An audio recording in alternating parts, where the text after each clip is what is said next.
Amen. Well, open up your Bibles to Ecclesiastes chapter 9.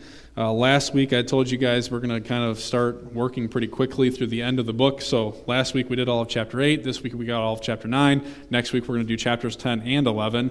And then the week after that we'll close with looking at all of chapter 12. So kind of big chunks of Scripture as we kind of near the end of this series. But one of the things that we've heard kind of across the board is that this series has been in some ways refreshing for people. People have liked working through the book of Ecclesiastes, and I think the reason for that is it's real life, right? And so as we've looked at this book, people are like, I relate to this. I get this. This seems to be the reality that I live in. And so taking the time to slow down and see what God's Word has to say about it has been what some people have kind of been calling a breath of fresh air. Like, the Bible is not just some out there like philosophical book that doesn't have any tangibility within the world that we live in. And so it's been a refreshing thing in that sense, but it's also been a challenging book. And if we've done any justice, whether from the pulpit in our small groups or just individually in our own lives as we've worked through this, if we've done any justice to the book of Ecclesiastes, it should force us to wrestle with life's difficult questions. Questions that, Solomon continues to work through all of this, that recognizes there's not always clear-cut, simple answers to. We're forced to wrestle with complexities of life, nuances of life, seemingly injustices of life, things that just don't seem to measure up. And Ecclesiastes forces us to deal with those things. And if we're unwilling to do that, then we're going to lose, in some ways, the punch of what Ecclesiastes has been all about. But what Solomon has done is he's taken this really intense pursuit to look at what reality is. What is reality for people? What is reality for life? And so he's given himself to pursue all of these things, to look at what life is under the sun. And he's coming to some conclusions now near the end of the book. And as he does that, as we've looked at even some of the conclusions throughout, the question then becomes not just what is reality, but how do we live in that reality? If this is what the world is, our responsibility is to say, let's define what it is, and then let's seek out what God's Word has to say about how we live in it. And so that's kind of what we're going to be shifting to here at the end of the book of Ecclesiastes. Now, I don't know how many of you guys final exams in school? You ever take finals? Anybody love finals?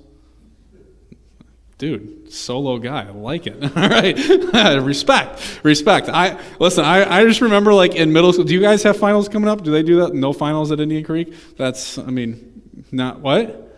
Soon? Okay, all right. Well, lucky for you. I remember in middle school, our teachers would always start talking, and they're like, "Hey, high school comes around, you're gonna start taking finals," and they talk about these finals and what they are. Like, okay, it's a big test that covers everything that we've studied in the entire year, and you're like, "Oh my goodness, like I have a hard enough time taking tests over just one unit, let alone the entire semester." And so it was like this big built-up thing. And then you get to those times, and as you near the end of the semester, teachers will like take a couple class periods, and you're doing a lot of review and some recap. And I loved the teachers that would kind of give a study guide, right? Any fans of study guides that say, here are some of the key concepts that we've talked about so that you can make sure you're prepared to take the test. Well, in many ways, what Solomon is going to start doing here in chapter 9 is setting aside those class periods to do some review and some recap. He's preparing us for his final conclusion to the whole book. He's taking all of this and he's going to slow down, and over the next couple of chapters we're going to see him kind of circle back. There's going to be some topics that he's talked about previously in the book that if I go over here, it's very loud, that he's going to circle back to and bring up again, not to just rehash, but to say, hey, here's an important part of dealing with this reality that we live in. So we have to come to terms with some of these things. So he begins this recap and this review, because the reality is we look at a book like Ecclesiastes with the difficulties that it brings up. Lots of books and entire branches of philosophy have been founded on some of the things that Solomon talks about in just 12 chapters of one small book of the Bible. But that doesn't mean that we should be ignorant to the scope of what he's done. Because, as you know, things in life take time. There's a process to things, right? So if he's going, as he's done, to pursue, let's give life all over to success. Okay, that takes time. Let's give life over to relationships. That takes time. Let's give life to my work and my dedication. That takes time. So he's devoted himself to these things over the long haul. And now what he's going to do is say, okay, I've done this. Here's some of my conclusions. And at the end, he's going to kind of give us an action point. So today, in Ecclesiastes chapter 9, what I believe is he comes to two realities that he defines for us, that this is the reality of life. And then he's going to give us one response as we work through those things. But before we jump into that, let's take him at his word and take God at his. So let's look at Ecclesiastes chapter 9 together. Solomon writes, "But all this I laid to heart, examining it all. How the righteous and the wise and their deeds are in the hand of God. Whether it's love or hate, man does not know. Both are before him. It is the same for all, since the same event happens to the righteous and the wicked, to the good and the evil, to the clean and the unclean, to him who sacrifices and him who does not sacrifice. As the good one is, so is the sinner. And he who swears is as he who shuns an oath. This is an evil that is done under the sun, that the same event happens to all. Also, the hearts of the children of man are full of evil, and madness is in their hearts while they live, and after that they go to the dead. But he who is joined with the living has hope, for a living dog is better than a dead lion. For the living know that they will die, but the dead know nothing, and they have no more reward, for the memory of them is forgotten. Their love and their hate and their envy have already perished, and forever they have no more share in all that's done under the sun. Go, eat your bread with joy, drink your wine with a merry heart, for God has already approved what you do. Let your garments be always white, let not oil be lacking on your head. Enjoy life with the wife whom you love all the days of your vain life that he has given you under the sun, because that is your portion in life, and in your toil at which you toil under the sun. Whatever your hand finds to do, do it with your might, for there's no work or thought or knowledge or wisdom in Sheol to which you are going. Again, I saw that under the sun the race is not to the swift, nor the battle to the strong, nor bread to the wise, nor riches to the intelligent, nor favor to those with knowledge, but time and chance happen to them all. For man does not know his time. Like fish that are taken in an evil net, and like birds that are caught in a snare, so the children of man are snared at an evil time when it suddenly falls upon them. I have also seen this example of wisdom under the sun, and it seemed great to me. There was a little city with a few men in it, and a great king came against it and besieged it, building great siege works against it. But there was found in it a poor wise man, and he, by his wisdom, delivered the city. Yet no one remembered that poor man. But I say that wisdom is better than might, though the poor man's wisdom is despised and his words are not heard. The words of the wise, heard in quiet, are better than the shouting of a ruler among fools. Wisdom is better than weapons of war, but one sinner destroys much good. A lot to unpack. As Solomon often gives us. There's a lot there. But the first reality that I want to kind of draw our attention to comes from the beginning of this passage. The first reality is this: you can't control tomorrow.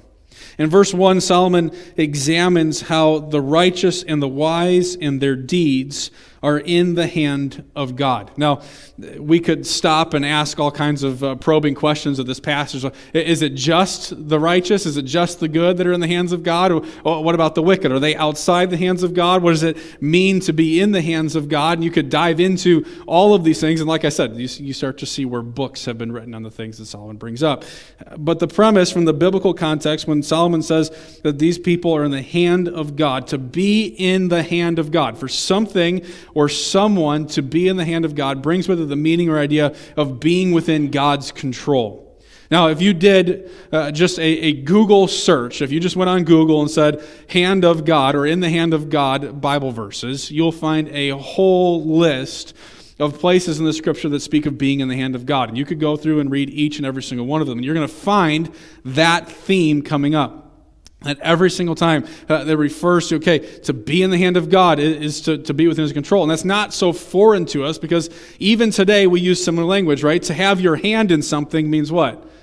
I've got my hand in this situation. I have some control in it, right? I've brought my influence into the situation. So for something to be fully in the hand of God is to say it's entirely under the control of God.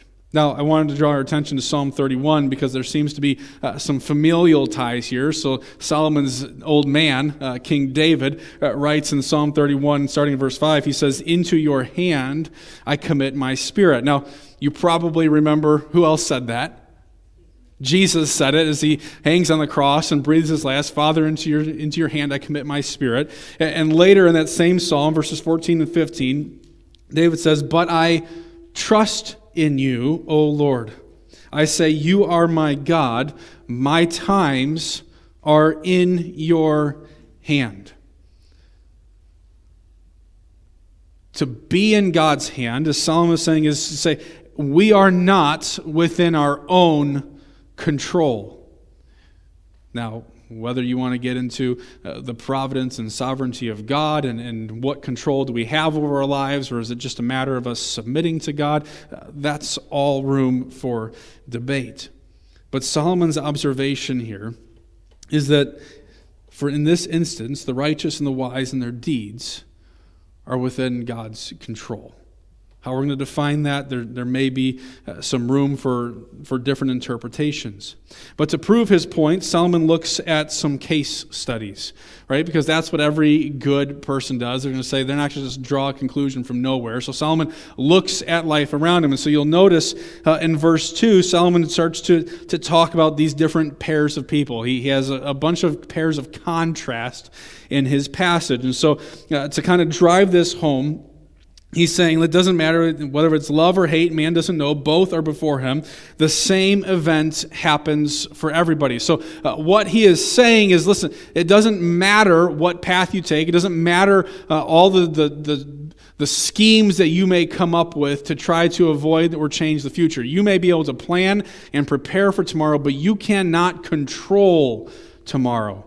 The same thing happens for everybody. So he brings these pairs up. You have the righteous and the wicked. You've got the good and evil. You have the clean and the unclean. You have those who sacrifice, and you have those who don't sacrifice. You have the good person. You have the sinner. You have the person who swears an oath and the person who doesn't. And Solomon's conclusion is death comes for them all.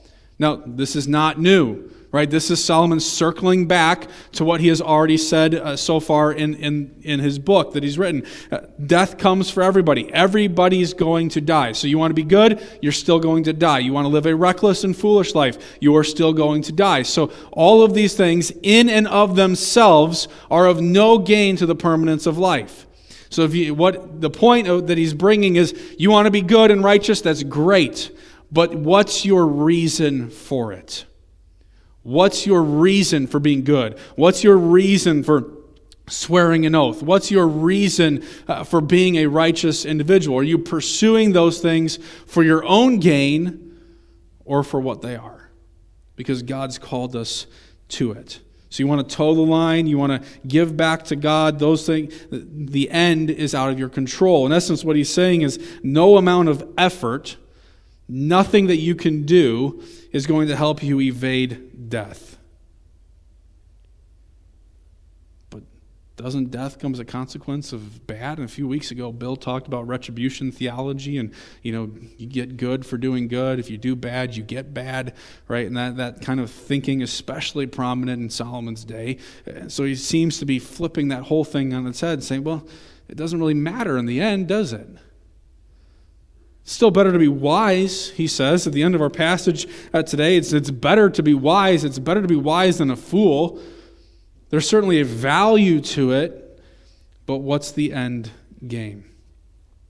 And so you start to ask, even in the words of the scriptures, as you look and say, God has promises to those who are righteous. And so you look at our world around us and say, okay, well, surely under our standards, there's a lot of good people, right? There's a lot of quality people out there. We know them. You go and you hear as people, especially as people pass away, there's also all reflection on, oh, they were such a great person. The question that we have to deal with is, what's the standard? What's the measure? How do we define that? By earthly terms, there's a ton, but by God's terms, what does he say? For all have fallen short of the glory of God. And so Solomon's conclusions seem to fall in line with God's standard. Notice verse 3. Solomon looks at the heart of people, and he says that all of this is going to happen, which, by the way, when he says in verse 3, this is an evil that's done in the Son, there's like an exclamation, like 4 exclamation points at the end of that. Like, this is absurd. There's a craziness. The scholars will say it's almost like a superlative that Solomon's using to be like, this is a great evil. That the same thing happens to the good person and the bad person. It doesn't make sense. It's frustrating. And then he's like, well, and then, but when you look at people are messed up. He says in verse 3, the hearts of the children of man are full of evil, and madness is in their hearts while they live. And after that, they go to the dead. What a wretched bunch of people we are, he says.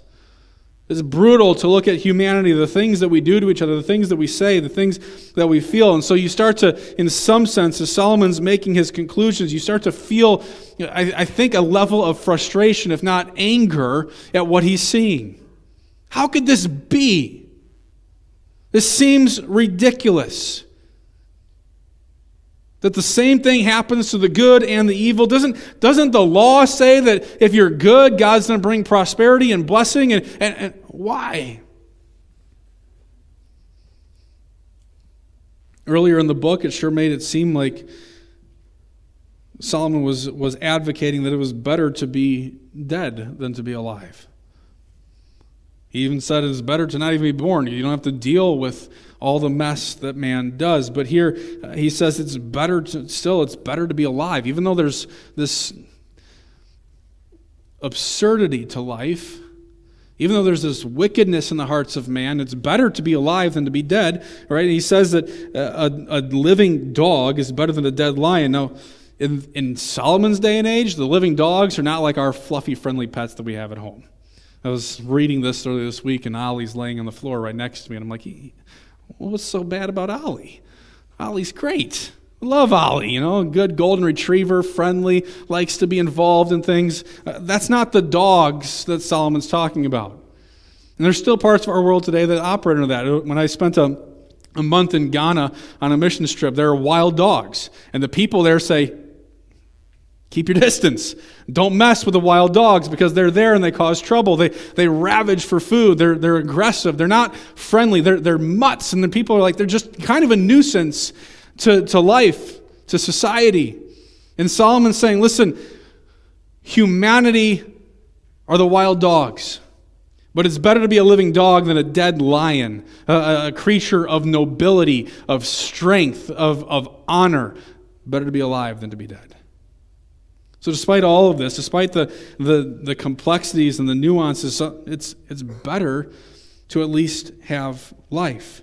Because Solomon says the reason for that is, verse 5, the living know that they'll die, but the dead know nothing. They have no more reward, for the memory of them is forgotten. At least in a purely under the sun perspective, a purely natural perspective. What Solomon is saying is, you're dead, you're done. That's it. You have no more share in life. He even says all the strongest of human emotions, they're done. Love, hate, envy, all of this, it's done. Life's over. You die, it's done. So it's better to be alive and at least know that you're going to die than to be dead and have no share in it at all. Now again, hear me. Purely under the sun. And he says, the second reality of it, if you can't control that day from coming, the second reality is that you also can't even count on tomorrow. If you look down to verse 11 and 12. Now, verse 11 kind of reiterates the first. Again, I saw it under the sun.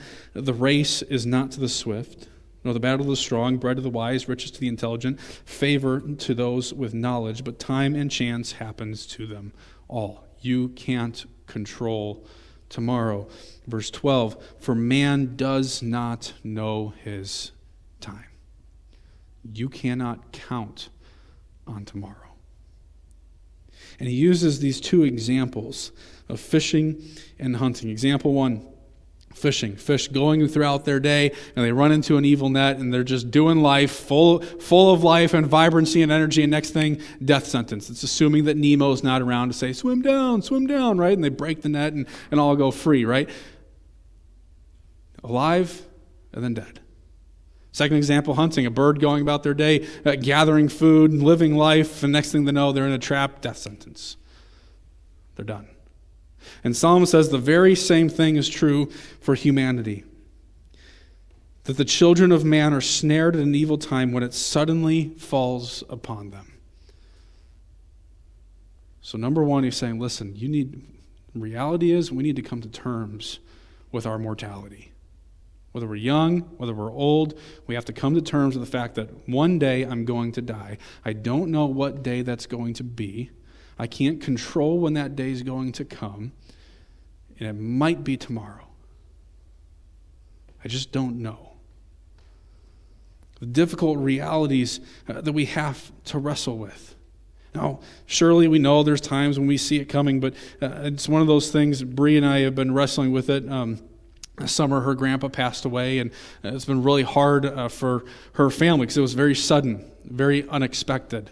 And it's just coming to terms with that, like he was here and just now he's gone. And it's hard. It's hard to make sense of it. And it's one of those things that philosophically in our minds, we're like, yeah, I get it. I know that that's true. I know that that's how life operates. But then you're in the midst of it, and you're feeling all that's going on, and it clouds the judgment of the situation, and then it becomes very real.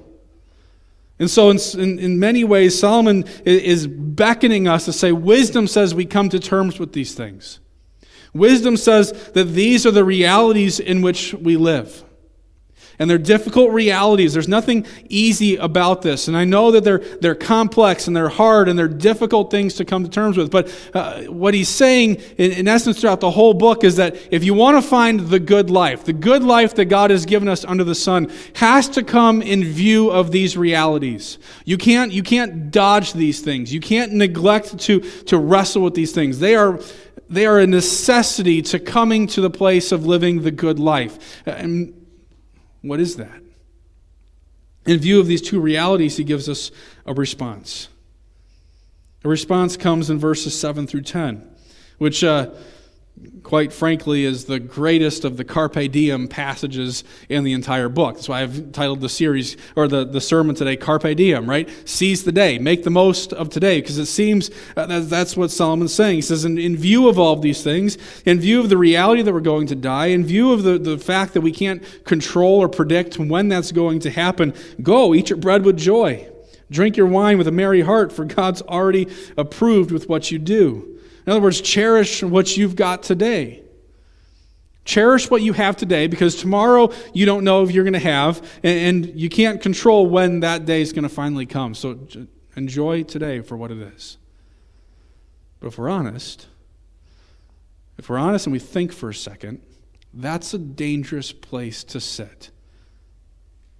It's a dangerous place to sit.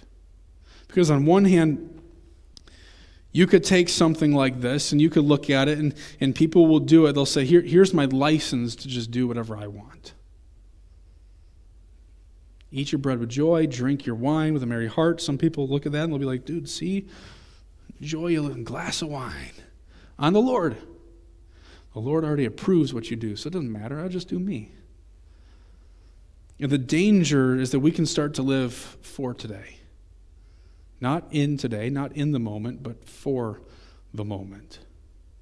On the other hand, the other danger may be that we never even want to get there. That we refuse to live in this moment because we're always trying to prepare for tomorrow. But if we take good stock here, I don't think that Solomon's just saying, do whatever you want. I think he's just saying, cherish what you have. I don't know if you guys remember back in 2014, you guys remember the guy who tight-roped across the city of Chicago? You remember this? Nick Walenda. So the dude, listen, it's crazy. I could never do this. I couldn't do it. 454 feet, I think the tightrope was, going across the Chicago River. I think it was like 19-degree slope upwards. The dude's just walking. He does part of it blindfolded. Like, you couldn't get me to walk out on that tightrope if my life depended on it. I'd be just like, this is it. Just end it, I have no desire to do this. And all he does, he takes this balancing pole with him, and he walks across this tightrope. 700 feet in the air. 60,000 plus people down on the ground cheering for him. Yeah! Who knows what they're saying? Don't die! Don't fall! In that moment, all I would be thinking is, Lord, help me. Just walking the tightrope. But if we're honest, I think what Solomon is saying, to cherish what we have today, is an awful lot like walking the tightrope.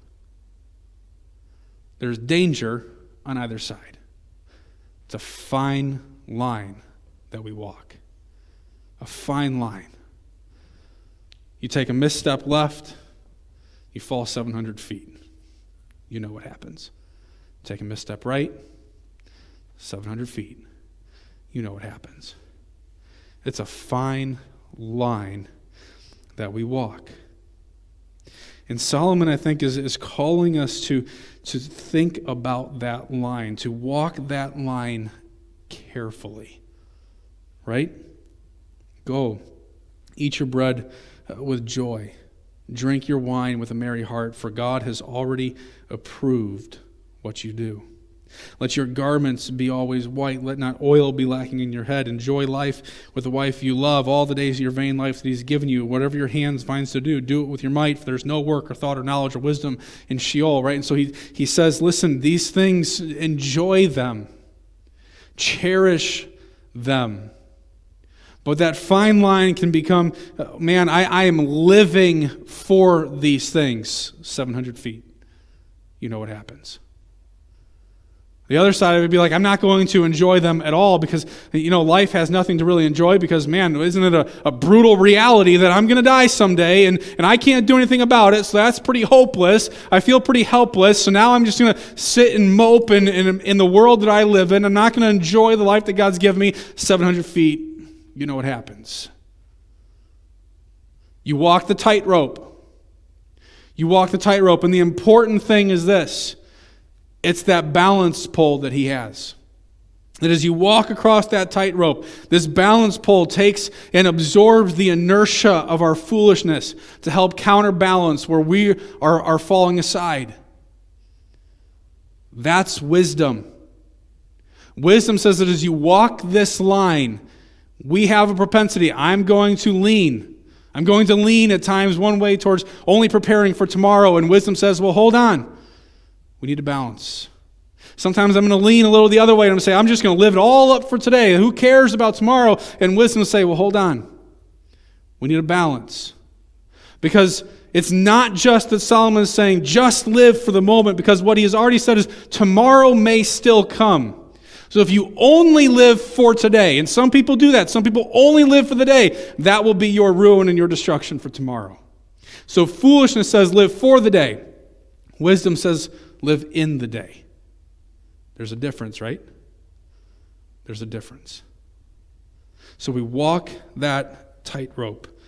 Because all of these things that he talks about, we have to remember his conclusion. We have to take the book as a whole, because everything that he has mentioned here in this Carpe Diem section of the passage, the seize the moment, seize the day, they're all things that he has looked at in the pursuit of life under the sun. And what's his conclusion been to all of them?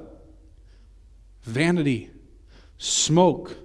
He talks about pleasure. He talks about romance and relationships. He talks about work. All of these things, he said, it's vanity, it's vanity, it's vanity. But now he's saying, enjoy them. Soak it up. Is he conflicting with himself? I think what Solomon is saying is the key to cherishing things for what they are, the key to walking this tightrope is to enjoy things for what they are, to be realistic, right? These things have a cap to them. They max out in the value and the return that you get on them. And the problem is oftentimes we go past that. Now, here's a real life example for you. Fast food. Anybody a lover of fast food? Okay, favorite fast food place? Put you on the spot. Chick-fil-A. It's a great place. You can't get it on Sunday. All right, Chick-fil-A. We love fast food. So Chick-fil-A is great chicken sandwiches, awesome shakes. We love it. But has Chick-fil-A ever claimed to be a 5-star restaurant? No. We're a fast food restaurant. If you were to go on a first date with somebody and be like, hey, we're going to roll up to Chick-fil-A, they'd probably be like, what are we doing? Why are we going to Chick-fil-A on our date? You know? Wisdom says, treat things for what they are. I was thinking this week, I'm a pizza guy. I love pizza. Little Caesars, anybody? We can live for little, something like, I don't know. You know, it's like, yeah, if you're going for pizza because you want it to be Giordano's and you're going to compare Giordano's and Little Caesars, wrong ball game.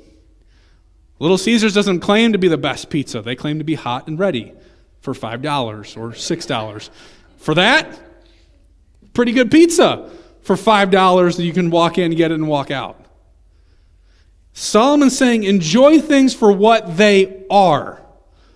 Don't make them more than what they truly are. That's where vanity steps in.